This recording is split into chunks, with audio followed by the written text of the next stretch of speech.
Fala galera, nós estamos aqui em mais um vídeo. E o vídeo de hoje, galera, vai ser o vídeo que eu vou ensinar a como a fazer, quer dizer, como a spawnar um Herobrine, galera. Então bora ao vídeo.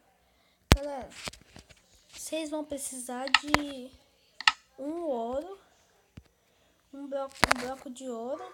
Vocês vão precisar de como é que chama aquela rocha do Nether? Esqueci o nome, galera. Vocês vão precisar de uma rocha do Nether. Vocês vão fazer assim, ó, galera. Como é que faz mesmo? Pera aí, galera. Vocês vão pôr 3 aqui, 3 aqui e 3 aqui, galera. Daí, aqui, galera, vocês vão pôr uma rocha do Nether. E vocês vão pôr aqui, galera, um fogo.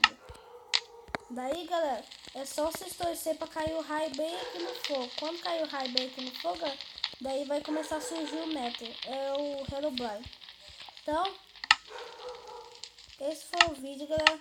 Você deixa um gostei, dá o seu like aí, dá no favorito aí, galera, pra ajudar muito na divulgação. Então, falou, galera. Dá um tapão no gostei. Então, falou, galera. Fui! Galera, amanhã não vai ter vídeo, tá? Porque amanhã eu vou ter que sair. Tá bom, galera? Daí vai ter vídeo só depois da manhã, tá bom, galera? No dia 13, ok, galera? Então falou, galera. Fui! Até depois de amanhã, galera. Falou, fui!